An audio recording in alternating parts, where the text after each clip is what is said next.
కలుస్తూ ఉన్నారు ఈ మధ్య. నేను కూడా చూశా. వాలంటీర్లో మగ వాలంటీర్లు వాళ్ళు గోతాలు మోసేవాళ్ళంట. మామూలుగా ఆయన దృష్టిలో వీళ్ళు ఎవ్వరూ లేనప్పుడు ఈ మగ వాలంటీర్లు ఆ ఇళ్ళకెళ్ళి ఇంట్లో లేడీస్ ఉన్నప్పుడు గొళ్ళెం కొడతా ఉంటారంట, తలుపు కొడతా ఉంటారంట. ఇది నాకు ఎంతో భయం కలిగిస్తుంది. ఆ ఇంట్లో నా ఆడపడుచులు ఉంటారు, నా చెల్లెళ్ళు ఉంటారు, నా అక్కలు ఉంటారు, నా మనవరాళ్ళు ఉంటారు, 2 ఏళ్ళు 3 ఏళ్ళు ఉన్న ఆడపిల్లలు కూడా ఉంటారు, చిన్నపిల్లలు. ఈ దుర్మార్గులు అని ఒకటే తెగ బాధపడుతున్నారు. నేను కూడా బాధపడ్డా. అయ్యో, ఇంత పెద్ద 75 ఏళ్ల మనిషి ఒక ఆడపిల్ల గురించి ఇంత బాధపడుతున్నాడా? నాకైతే అసలు చెప్పుతో కొట్టాలనిపిస్తుంది వీళ్ళని. ఎంత ఆవేశం వస్తుందంటే తట్టుకోలేకపోతున్నాను. అసలు నిద్ర రావట్లేదు. రాజమండ్రిని జైల్లో ఉన్నా కదా, జైల్లో కూడా ఇదే ఏడుపు నాకు. అయ్యో, బుడికి నిద్రలేవు. అర్ధరాత్రి పూట లేచి అయ్యో, ఆ ఇంట్లో 16 ఏళ్ల పిల్ల ఉంది, ఈ గుంపు దగ్గర వీళ్ళు వచ్చి మగవారింటి వచ్చి తలుపు కొట్టి ఏం చేస్తారో అంత నాకు ఆ ఆడపిల్లంటే అంత నాకు మమకారం. నా దేవత ఆడపిల్లంటే. అసలు ఇంతకంటే గొప్పగా ఏం చెప్పాడు చెప్పమంటారా? మీరు అనుకుంటారు అందరూ లక్ష్మీపార్వతి గారిని నేను తిడతానని చెప్పి. లక్ష్మీపార్వతి గారు నాకు తల్లి లాంటిది. మా అమ్మ అన్నమ్మ ఉంది కదా, అన్నమ్మ కంటే చాలా ఎక్కువ ప్రేమిస్తాను. ఓసారంట బాబు గారు లక్ష్మీపార్వతి గారు ఇంటికి వెళ్తున్నారు. వెళ్తే లక్ష్మీపార్వతి గారు తల దుంకుంటున్నారు. దుంకుంటుంటే ఆయన టక్కన తలలో ఓ తెల్ల వెంట్రుక కనపడిందంట. పెద్ద గరిశాడంట. అత్తయ్య ఏంటిది అని. అదేంటి బాబు, వయసు అయిపోయింది కదా, తెల్లనెట్టుకలు ఏంటి అని ఎమ్మటెమ్మటే ఫ్లైట్ తీసుకొని, సపరేట్ ఫ్లైట్. ఆడబ్బాయి అమెరికా వెళ్ళాడు. ఆడ ఆ ముందు లేదంటే ఎట్లే వెళ్ళాడు. ఎట్లే వెళ్ళి ఆ ముందు తలకి రాసి లక్ష్మీపార్వతి గారికి దాన్ని మళ్ళీ నల్లగా చేశాడు. అంత నాకు గొప్ప ఆడది. ఇలాంటి వాళ్ళు ఈ జగన్ ప్రభుత్వంలో ఈ వాలంటీర్ వ్యవస్థ పెట్టి ఇంత దుర్మార్గం చేస్తారా అని ఏడుస్తూ ఉంటే నేనేం చెప్పానంటే, బాబు గారు మీ కన్సర్న్ బాగుంది, కాదు గుర్తుపెట్టుకోండి, ఏం లేదు గురువు గారు. ఇప్పుడు మనం ఉన్నారు కదా ఈ మగ వాలంటీర్స్, నేను భరోసా ఇస్తున్నా, ఏమీ కాదు. ఎందుకంటే ఈ మగ వాలంటీర్లు కదా, వాళ్ళు తలుపు కొట్టారు ఏం చేస్తారన్న భయం కదా. అస్సలు మీరు డోంట్ వర్రీ, ఏం కావద్దు. ఎందుకంటే ఈ మగ వాలంటీర్లు మీ కొడుకు లోకేష్ లాగా తాగుమూతలు కాదు, నీ కొడుకు లోకేష్ లాగా తిరుగుమూతు కాదు, నీ కొడుకు లోకేష్ ఆంబోతు కాదు, బేవర్స్ కాదు, లోఫర్ కాదు. మగ వాలంటీర్లు చాలా మంచివాళ్ళు సార్. అవునా అని పాపం చాలా మనం బాధపడుతున్నాడు. ఏం పర్లేదు సార్, వాళ్ళు ఎరుంటే మగ వాలంటీర్లు ఇంటి గొళ్ళెం కొడతారు. ఆడదున్నా మగున్నా ఎవరున్నా కొడతారు. ఒక మనవళ్ళలాగా ఉంటారు, ఒక అన్నలా ఉంటారు, ఒక బిడ్డలా ఉంటారు. అంతే తప్ప నీ కొడుకులాగా ఓ పక్క పళ్ళెం ఓ పక్క గొళ్ళెం ఇట్లా మెయింటైన్ చేయరు.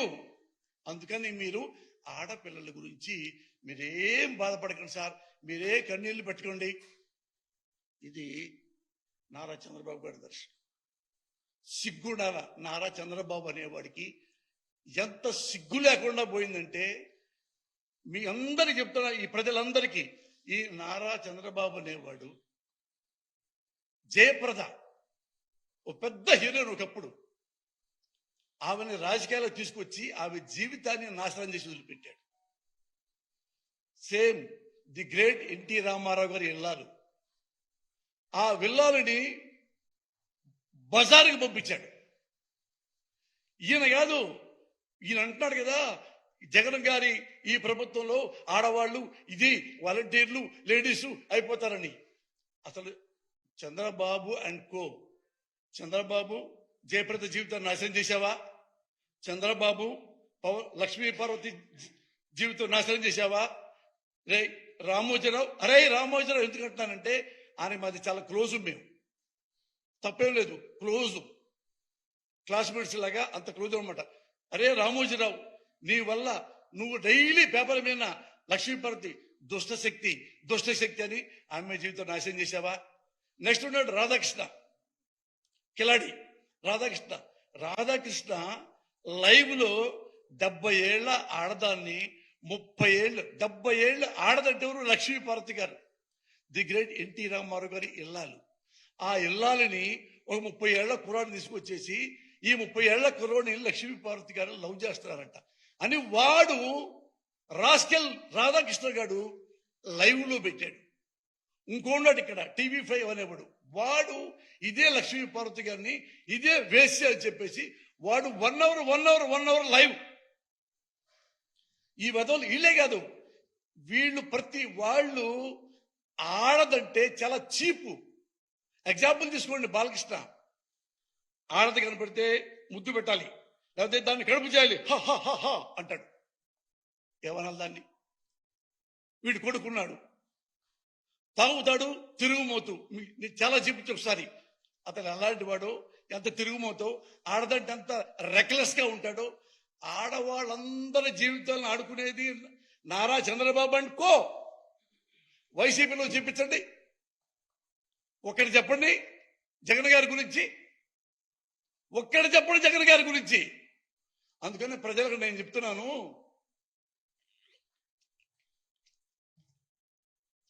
అస్సలు ఈ దొంగ వెధవల గురించి ఎప్పుడు నమ్మవద్దు.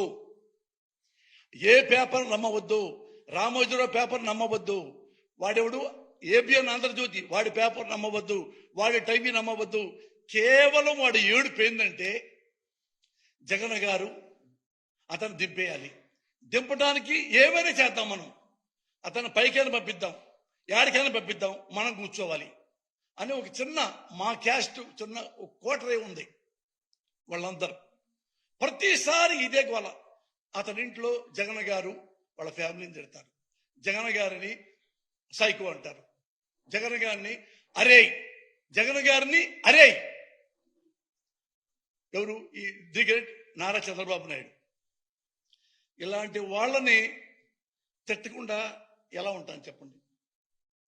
మా వాళ్ళు అనుకుంటారు, మా క్యాస్ట్ అంటే ఏమనుకుంటారంటే, పోసాన కృష్ణపల్లికి బుద్ధి లేకుండా పోయింది, మన కమ్మ కిలోలో పుట్టి కమ్మాన్ని తిడుతున్నాడు, కమ్మ నాయకుడిని తిడుతున్నాడు. అమ్మా, నా తల్లి సాక్షిగా చెప్తున్నా, నేను కమ్మలో పుట్టా, మీలాగా నేను కమ్మలో ప్రౌడ్ లేకెరిసే కమ్మ.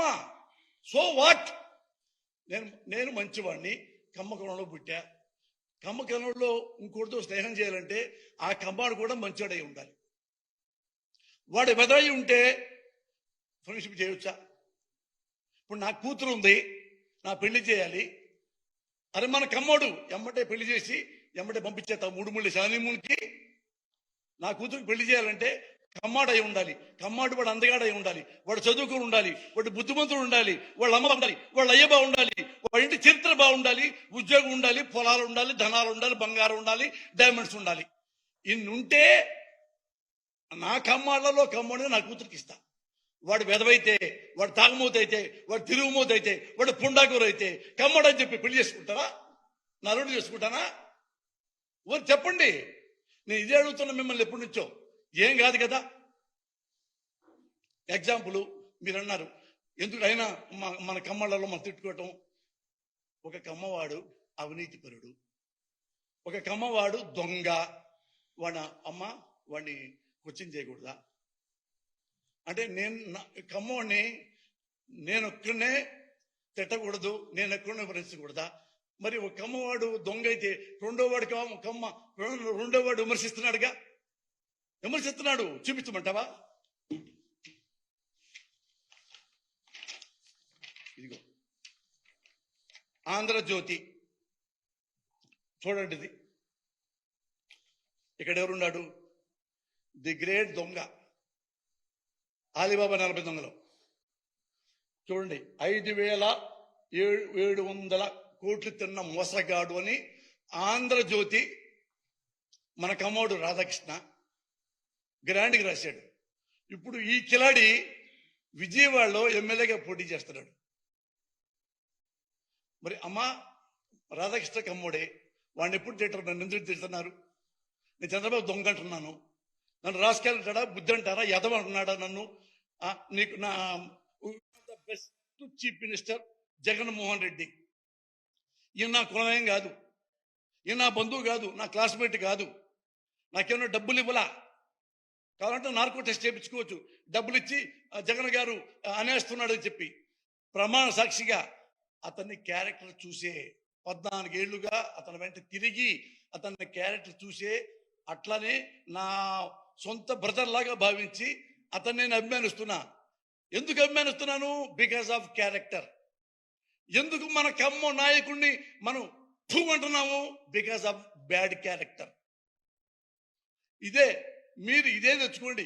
మనకు కులం ఎంతవరకు అంటే ఉనికి, ఐడెంటిటీ అంతవరకు మన కులం పెట్టుకుందాం. ఏమ్మా మన కులం వాడు మనకేం చేశాడు? ఒకటే నువ్వు క్వశ్చన్ వేసుకోండి, మీరు ఆన్సర్ కూడా నీకు క్వశ్చన్ వేస్తా, మీరు ఆన్సర్ చెప్పుకోండి. విజయవాడలో ఈయన ది గ్రేట్ నారా చంద్రబాబు నాయుడు రాజకీయ భవిష్యత్తు కోసం వంగవీటి రంగా గారిని ప్లాన్ చేసి మరీ చంపించాడు. అప్పుడు విజయవాడ 3 రోజులు 4 రోజుల పాటు స్వైర విహారం, ఎంతో మంది కమ్మోళ్ళు, ఎంతో మంది ఆడపిల్లలు చచ్చిపోయారు, మానం పోయింది, శీలం పోయింది, నరికేశారు, ముక్కలు ముక్కలుగా నరికేశారు. అమ్మా అప్పుడు ఈ మన చంద్రబాబు నాయుడు ఎక్కడున్నాడు? మన కోసం పరిగెత్తుకొచ్చాడా? హైదరాబాద్ లో దాక్కున్నాడు వాడు. తలుపు తీయకుండా హైదరాబాద్ లో దాక్కున్నాడు నారా చంద్రబాబు నాయుడు అనేవాడు. ఇక్కడ కమ్మస్ ఏమైపోయారు? విజయవాడలో కమ్మస్ ఏడుస్తూ పారిపోయారు. డాక్టర్ శ్రీహరి గ్రేట్ డాక్టర్, ముక్కలు ముక్కలుగా నరికారు, ఊళ్ళలో పరిగెత్తారు. మమ్మల్ని కాపాడండి, మమ్మల్ని కాపాడండి, నా బిడ్డల్ని కాపాడండి. కమ్మవాడు ఎంతమంది ఏడ్చిదే క్రైడ్ లైక్ ఎనీథింగ్. సిగ్గు లేదా? ఇంకా మనకు సిగ్గు లేదా? వాడు ఒక్కసారి వచ్చాడా? నారా చంద్రబాబు అనేవాడు మన బిడ్డను చంపేశారా, మన కులవాడు చంపేశారా, రండి నా కొడకలారని వచ్చాడా? అస్సలు రాలా. ఎందుకు రాలేదు? ఎక్కువ మంది చచ్చిపోతే కమ్మోళ్ళు వాళ్ళు మనకి అనుకూలంగా ఉంటారు, ఒక గ్రూప్ మనకు వస్తుంది. ఎందుకు రాలా? చచ్చిపోయిన ఆడపిల్ల ఇంటికి ఎందుకు రాలా? చచ్చిపోయిన వాళ్ళ కమ్మవాళ్ళ ఇంటికి ఎందుకు రాలా? తెలుసుకోండి, దండం పెడుతున్నా, తెలుసుకోండి. నేను కమ్మవాడిని ఇష్టపడుతున్నా, నేను కమ్మవాడిలో పుట్టేందుకు గర్వంగా ఫీల్ అవుతున్నా. కానీ మీరు తప్పులు చేస్తున్నారు. ఎవడైనా సరే వాడేంటి, కమ్మేంటి, రెడ్డేంటి, మాలేంటి, మాదేంటి, మనకి బాగా చేస్తున్నాడా లేదా, మనకి రోడ్లు వేస్తాడా లేదా, పథకాలు ఇస్తున్నాడా లేదా, సిన్సర్కి ఇస్తున్నాడా లేదా, మనకు సేవ చేస్తున్నాడా లేదా అనేవాడు ఎవడైనా దామోదరం సంజయ్ కావచ్చు, పివి నరసింహరావు కావచ్చు, దీనికి ఏంటి ఎన్టీఆర్ కావచ్చు, వైఎస్ఆర్ కావచ్చు, ఎవడైనా కావచ్చు. బట్ నారా చంద్రబాబు నాయుడు అనేవాడు కాదు. Is not at all suitable as chief minister. ఇది మీకు చాలాసార్లు చెప్పాను తల్లి, కమ్మ సోదరి మనులారా, కమ్మ సోదరులారా. ఎందుకంటే ఇవన్నీ ఇప్పుడు చెబుతుంది చూడండి. ఇప్పుడు అతను గ్రేట్గా వాలంటీర్స్ని పెట్టి పథకాలు ఇస్తుంటే చిన్న చిన్న ఆడపిల్లలు, మెంటల్లీ హ్యాండిక్యాప్డ్, ఫిజికల్లీ హ్యాండిక్యాప్డ్స్ వాళ్ళందరూ ఇంటికి వచ్చి పాపం ఈ వాలంటీర్స్ వాళ్ళకి 3,000 ఇస్తుంటే వాడికి కన్ను కొట్టి నారా చంద్రబాబు నాయుడు వాడెవడు నిమ్మగడ్డ రమేష్ అనేవాడు, వాడు నిమ్మగడ్డో క్యాన్సర్ గడ్డో నాకు తెలియదు, కానీ వాడిని అడ్డం పెట్టుకొని ఇక్కడ ఇంటికి వచ్చి పథకాలు ఇవ్వడానికి వీల్లేదు, డబ్బు ఇవ్వడానికి వీల్లేదంటే 30 మంది పైన చచ్చిపోయారు. సో ఏంటి మీకు కనీసం తెలియట్లేదా? ఇది తప్పు కదా. లబ్ధిదారుల్లో కమ్మాళ్ళు లేరా, ముసలాళ్ళు లేరా, మెంటల్లీ హ్యాండిక్యాప్లు లేరా, కాపుల్లో జనసేన పార్టీలో